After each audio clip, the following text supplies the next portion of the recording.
In February of 2021, here in the United States, in the southern state of Texas, they had a winter storm, winter freeze, winter power crisis. That the power went out for over 2 weeks and over 150 people died. And the main causes of their deaths were, one, hypothermia, which is your body's inability to create heat as fast as it's losing it.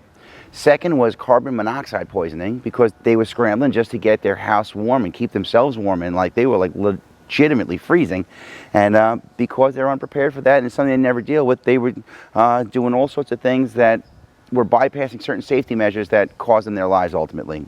And the third reason was that people who relied on medical equipment to keep them alive didn't have a backup power source for when the power went out.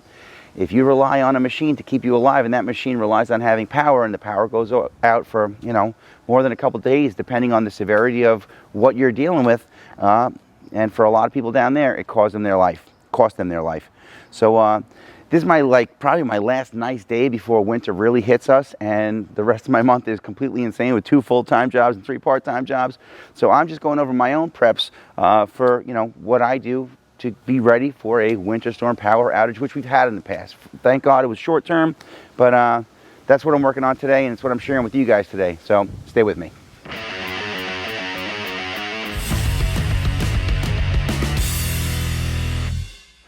What's up, Warriors? It's Kiyoshi Dave Herman with 5 Elements Tactical Training, here to share with you some warrior skills and drills that anyone can learn and everyone should know.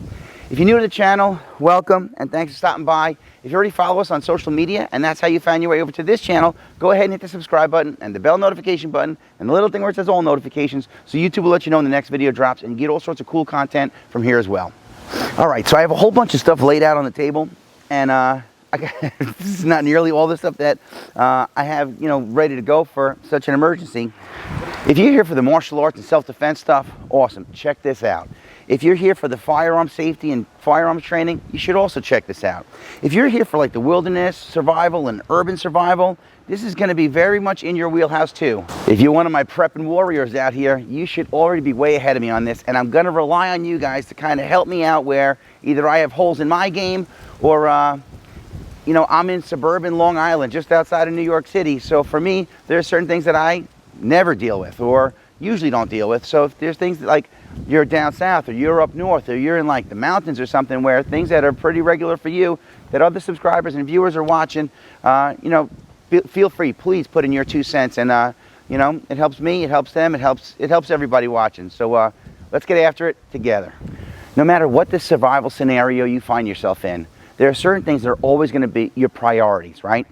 And the first and foremost one is keeping yourself alive. So around here, like suburban New York tri-state area, we get a blizzard, let's say, and it's 2 feet of snow, which that happens, not every year, but almost every year. We get at least one of those, right? Some years we don't get any, other years we get, 3 or 4 of them. But the point is, 2 feet of snow for us, like if you were up in the mountains where we get 2 feet of snow every day, it's normal, no big deal, right? But for us, man, like everything shuts down. Schools are closed, stores are closed, emergency services like, fire, police, ambulances, they can't even get to you, at least not in a timely fashion. So you kind of are on your own to keep yourself alive, keep yourself safe, keep yourself to survive the encounter, right? So in Texas, man, they never get snow. I don't know what it is in Celsius, but in the United States, 90 degrees, 80, 90 degrees is like nice summertime. 90 is kind of hot, but in Texas, that's normal pretty much year round. And they got hit with a cold freeze that went on for more than 2 weeks. Like they had snow. It was insane. Look it up, Google it. It was, talk about being unprepared. So we always say, oh, that'll never happen until it does. So again, the purpose, first and foremost, is surviving the encounter. All right, keeping yourself warm when you have no heat in the house. So depending on the size of your house or your apartment, if you have a big house, that's a lot of space to try and keep warm if there is no heat, right? So what you're going to try to do is condense yourself to the smallest room that's comfortable for as many people as you have in your house to live and to sleep. Think about creating a shelter within your shelter. So your house or your apartment, that's your shelter, right? But if the space is so big that it's getting freezing cold in there and there's no means of heating the place up, then it's up to you to kind of create a shelter within your shelter. Some people set up a tent within their house because that's a good source of containing heat, right? Another great idea is sealing off maybe 1 or 2 rooms within your house, close to a bathroom, maybe close to the kitchen. You know, you'll know what's best in your house. Preferably having some sort of window that faces the sun, so during the daytime hours, the sun will come through and kind of heat the room and make it more manageable, and then you just got to worry about staying warm through the night. But there's certain things that really help. Like, your first priority is going to be staying warm. So hats, scarves, gloves. Like, if you were dressing for winter, like you were going to go skiing, you should have that stuff kind of close by. But you don't just throw on like the heavy layers where you're either really like too warm or too cold. You dress in layers. So you should have thermals and base layers, things that are like moisture wicking, like stuff that you probably use for working out if you work out, or you go hiking or walking or whatever. Stuff that's going to, your base layer is going to keep you warm, but kind of keep the moisture off of you. The next layer over is going to be like probably your cotton, like your t-shirts and sweatshirts and things like that. And you know how to layer up. But again, like I'm feeling a little warm, I take one layer off. I'm feeling very warm, I take 2 layers off. I'm feeling kind of cold, I put 1 layer on. I'm still kind of cold, I put on another layer. Keeping your head warm, supreme importance. You should have some sort of hat, and not just a baseball cap, but something that's going to keep your head warm, because you lose like, I don't know, 10, 20% of your body heat through your head, especially if you're thinning on top. But definitely hats and stuff like that. I'm big on wool blankets. So when it comes to wool blankets, 100% wool is going to be your best bet. For a lot of people, it's kind of itchy, and there's other options out there. The other options that are out there are usually more pricey. So I know that 100% wool by itself is on the more expensive side. I know also, like, I don't mind the itchy thing. Like, if it's keeping me warm, whatever, I'll be itchy, just keep me warm.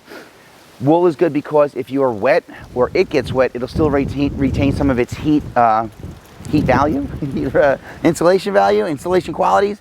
Again, 100% will retain not 100% of its ability, but more so than.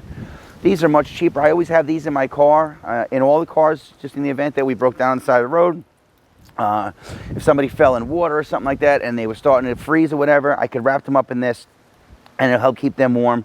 If the car broke down, it was really cold, keep whoever's inside warm. My kids don't like the feeling of wool, so we have other layers. Whether it's going to be like one of my sweatshirts, I'll wrap something around them, and then I throw the wool on top of that. Again, just like you dress in layers for your own personal like heat retention. If you were going to be going to bed, you don't want to sleep on the floor, because if the floor is colder than you are, you're not going to heat the floor. The floor is going to pull the heat from you. So you could put layers, just like if you were sleeping on the ground for a camping trip, you create layers, you sleep on top of that. But when it comes to keeping yourself as warm as possible, wool, in my opinion, is your best bet. If it's itchy, get some layers to put between you and the wool. All right, so now once you've found a way to like kind of keep yourself and your family, whoever else, warm, so like you're not losing heat, pick a room or two in your house that you're going to kind of like, that's the room where we all stay. So like your body's going to throw off some heat. That'll help heat the room. You know, I own a martial arts school, and when it's cold outside, I always tell the class, we are the heat. I want them to train until the windows are fogged. So if you felt like you were like, hey man, I'm starting to shiver, get up and do some jumping jacks. Just walk in place. Anything that you could do to kind of help keep yourself warm, which will also throw off some sort of heat, which will also help, believe it or not, heat the room. So to keep the room sealed off from the outside, now depending on how drafty your house is. So if your windows are very drafty, or you have single pane windows, like I know there's a lot of older homes where I live, and some of them, man, like they really need updating, you know? Man, I got these at Home Depot. It's just clear. You get them in the paint aisle. You take some clear plastic drop cloths, and there's all different thicknesses, and you don't have to go with anything crazy, but they're big enough. So this roll is like 9 feet by 12 feet. I have a few rolls of that. I have another one that's 10 feet by 20 feet. It's a little bit thinner. But again, anything that'll help kind of keep the heat in, you use this over the windows. You cut it higher than the windows are high, wider than the windows are wide. Use painter's tape, the blue painter's tape. It's a little expensive, but it's not going to ruin your walls. If it wasn't sticking, I'm a huge fan of Gorilla Tape. I use this stuff for everything. I wouldn't use it for that unless I had to, because it might ruin my walls. So what you would do is you almost to create a double pane window, or if you already have double pane glass, triple pane windows, you cut this bigger than the window, seal it. So again, no draft. All your windows outside of the door of whatever room you're going to stay in, you would seal off other doors, so that whatever heat you're creating in that room and the hallway between you and the bathroom and the kitchen or wherever, that it's not heating the whole house. So any room you're not going to go into, seal off the doors. If you have 2 floors and you're hanging out on the first floor, you might want to seal off like the stairs, because heat's going to rise, right? So anywhere where the heat's going to escape and go up the stairs, seal it off. Any doors that you're not going to use, you could roll up towels and kind of stuff it around the bottoms of the door. Anywhere your house drafts, those are the spots you want to focus on. And you probably know it's your house, man. You're going to know where those spots are. You should really fix those anyway because it's costing you money. New windows, new doors, they cost money, but old windows and old doors, they cost you money too. So once you have yourself and your family warm, and you have the room or rooms that you're going to kind of seal off, and that's going to be your space. During the day, again, if you have it where it's facing like exterior walls, and the sun will help kind of keep it warm and manageable, even if you got to bundle up a little bit during the day for those, as long as you don't have power, cool. But at night, that's going to go away quick, and it's going to get kind of cold quick. So when it comes to heating indoor space, there's a few different options. One that I've used forever, which I totally love, has been a kerosene heater. So a kerosene heater, this one has like an electric start, so it needs 2C batteries, which I always have, spares with my preps. It works on kerosene, which you get at, your local hardware store, Home Depot, whatever. You fill this, you turn this, you step on that, it lights it, and you're good to go. When you're done, the switch on the side, you hit it, it turns off. Another great option is, again, you would need to have a good supply of propane, but again, if you watch the other videos on the channel, I've talked about this stuff before in all the prep and stuff, but these tanks, that I think they're about $5 now, plug into the side of the Mr. Heater, Buddy Heater, Mr. Buddy Heater, I always forget what it's called, Mr. Heater Portable Buddy. And they make a bigger one that takes 2 tanks and throws off more heat. But to heat up like, a few hundred square feet with this, no problem. Anytime you're going to be using something that has some sort of flame inside your home, you should have at least one fire extinguisher close by, good to have. And anytime you're going to be using something that requires some combustion in your house, you should have, and this is a backup for the one that I already have, 2 is 1, 1 is none, 3 is for me. It's a carbon monoxide detector. So like, hey, your wife, your kids, your family, you're all freezing, right? You managed to finally get the room warm, and everybody's like, all right, we made it through another day, let's go to bed, let's get some sleep. And you leave this thing on, and for whatever reason, there's improper ventilation, that could be the end of it, right? So this $20 investment that runs on batteries, it doesn't run on, you don't have to plug it into the wall. If this is running, this is on. You're going to be trapped in this scenario, you should have one of these. Whatever room you guys are all going to be in, this could save your life. So to be using this and not have one of these two things is a little bit irresponsible in my opinion. All right, so now it's nighttime and it's dark and you got no power. I'm big on tea light candles. Tea light candles are great. I'm big on, anything that's battery powered. These are great. I got these at Costco. I think this was a 3-pack. It's got low setting, high setting, medium setting, flashing setting, red setting. I like red lights to protect my night vision. And you get an extra set of, batteries. And, you get a 3-pack, I'm sure Costco, BJ's, or wherever. Amazon will have them. But when you're getting that, stock up on your batteries too. So I know certain things, most of my kit relies on AAAs. Some of my kit relies on AAs. So anytime I'm going to pick up batteries, I stock up I always have a good healthy stock of both. Headlamps are great. Flashlights are great. Part of my, your EDC should be some sort of light or something that you have it always in your hand, accessible for whenever, because you never know when you're going to need it. You probably have it in your cell phone anyway, but the light in your pocket's brighter, stronger, lasts longer, won't drain the battery on your phone. But a headlamp, these are great so that when you're trying to cook or set your heater up and it's dark and you can't see what you're doing, you have some light. Hands-free, head-free. I always keep these two things real close by in my kitchen so that if the power goes out, we're usually close to the kitchen. Grab it, headlamp goes on, that goes on, and it's no fire, works on battery. They're both LEDs, and the batteries last forever. Other options for not just candles, but I have kerosene lanterns. So I have the kerosene for my kerosene heater. I have some kerosene lanterns. They work great. They're cool. I like that old school, old-fashioned, that feel, But in a pinch, I don't trust my kid with a kerosene lantern. No. So we stick to the battery stuff, and it's a little bit of a safer option. Other things that are going to require power is going to be like your phone and your gadgets and stuff. So even if you don't have a generator, I use these power packs all the time. We have several of them. I keep them charged all the time. I always have one in my police bag because I never know when I'm going to need. My battery's dead, I'm stuck on overtime, and I need that. I like this JBL speaker a lot because the battery in this lasts a real long time. It's plenty loud for when we're, wherever, whenever, speaker, so it's not just your phone. But it also has an option that I could charge my gadgets from this as well. So that's another option.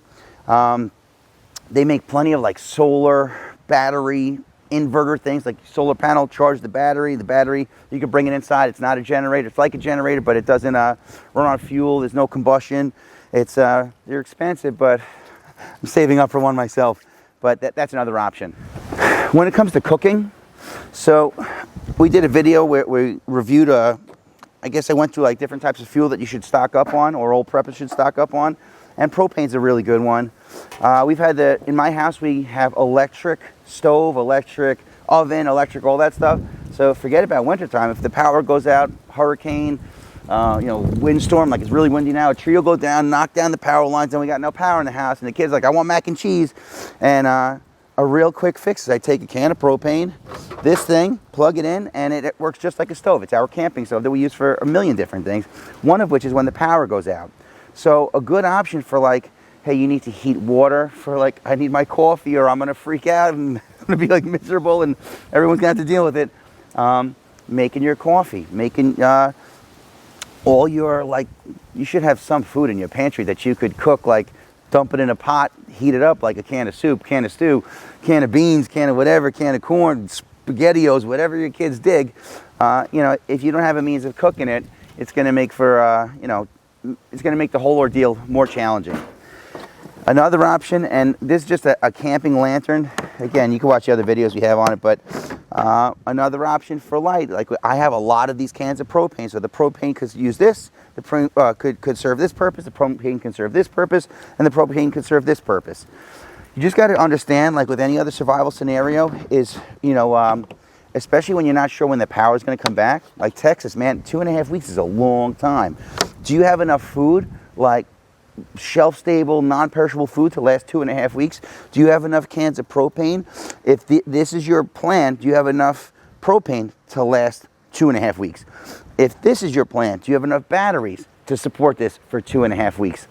Hey, we always say, like FEMA says, and all the emergency management systems, they say, enough food and water for 3 days. Well, 3 days went really fast, and then there was still another 2 weeks to go. So when you're planning, try to figure out what you're planning for, what you're prepping for, and the duration that you're trying to prep for.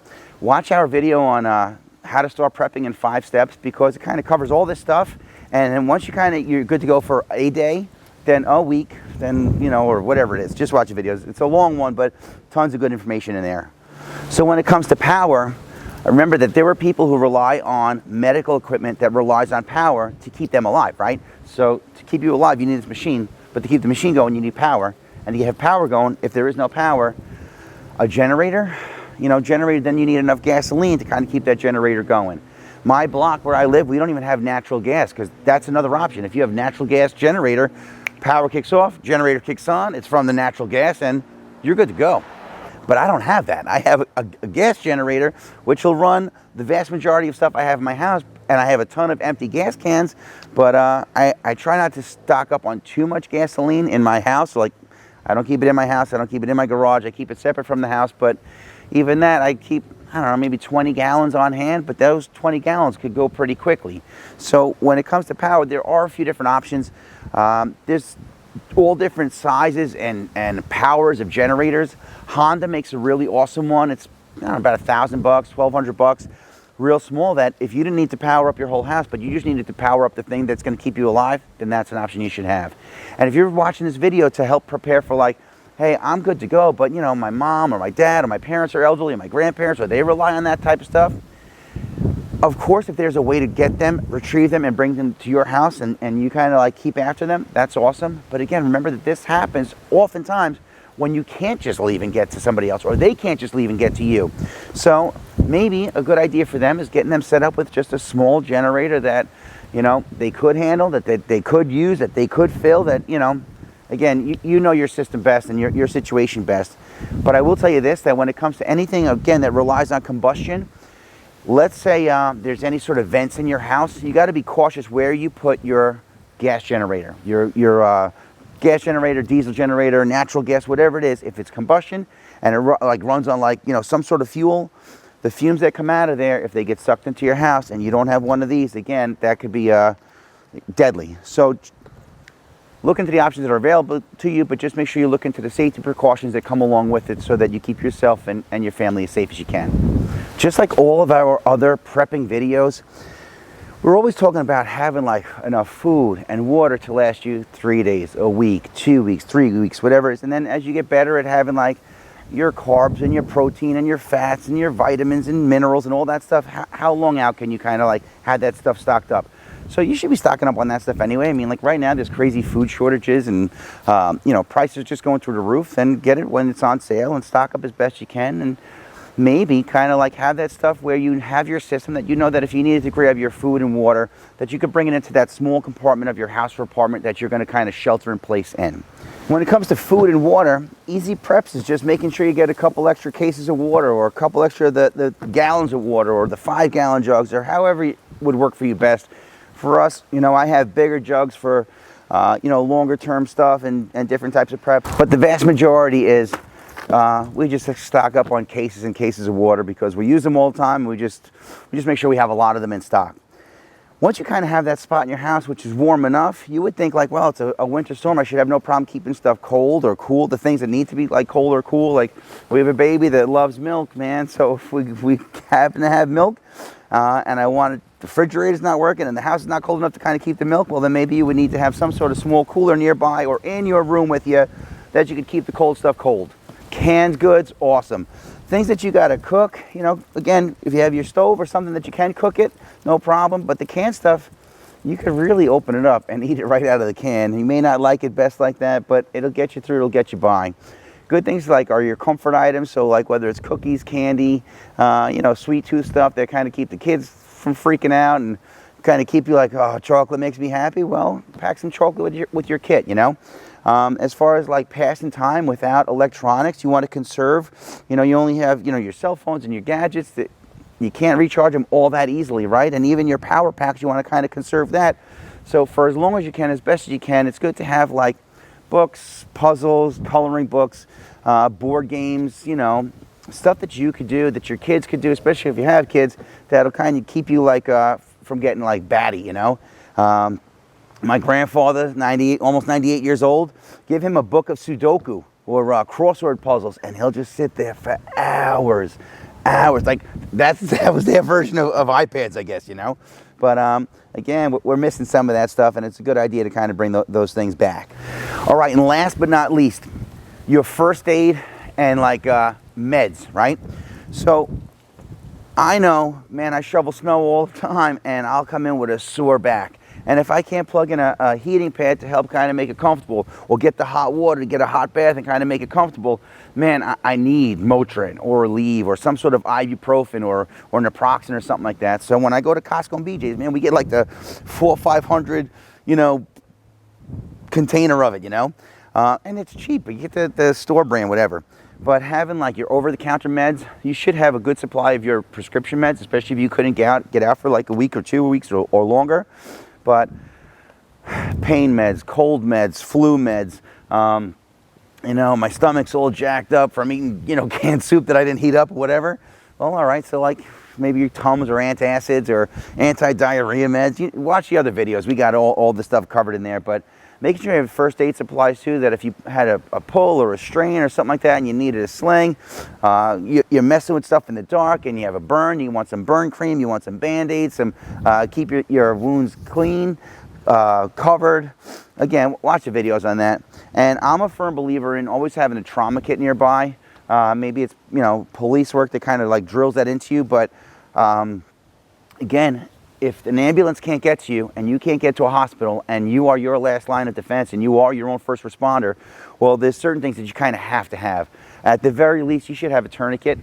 I believe in having a tourniquet for every single person in the house, at least one, you know, just because what if, I don't know, the ceiling fan falls off and cuts all 5 of us, which would never happen, and whatever. I don't know. I just think worst, pray for the best, prepare for the rest, right? So first aid kit, trauma kit, and all your over-the-counter and prescription meds. Again, if I'm missing anything, please let me know in the comment section below. I love that this channel just like has such a cool following and cool subscribers and viewers, and everybody's so like awesome and helpful and kind and respectful and polite. And you guys always bring such cool information, you know, especially a lot of you from all over the world. So I like hearing what it's like in your part of the world, or it's really hot, it's really cold, we're up in the mountains, we're down in the, you know, the desert or wherever it is. And hearing how you guys prep and what you prep for teaches me a real lot of stuff. And more important than helping me, it's helping everybody else that's watching this. So again, if I'm missing something and you have anything to add to it, please put it in the comment section below. If you got questions, put it in the comment section below, because I'll get to it best I can. And if not me, again, the Warriors on 5 Elements Tactical's channel is just awesome. They're all so Johnny on the spot to help each other out, which is really my most favorite thing about the channel. So again, I try to make a short video and it never happens. I'm sorry. So if even if you were fast forward and like slamming that fast forward button, if you made it this far and you like what I'm teaching and preaching, go ahead and give me a thumbs up and like this video. If you're loving it, go ahead and hit the subscribe button. And if you gotta have it, make sure you hit the bell notification button and the little thing where it says all notifications, so YouTube will let you know when the next video drops. If you're really digging it and you want more, you can find me on all social media platforms at 5 Elements Tactical. That's all I got for now, Warriors. So until our paths cross again, pray for the best, prepare for the rest. I'm Kiyoshi Dave Herman with 5 Elements Tactical Training. Thanks for watching.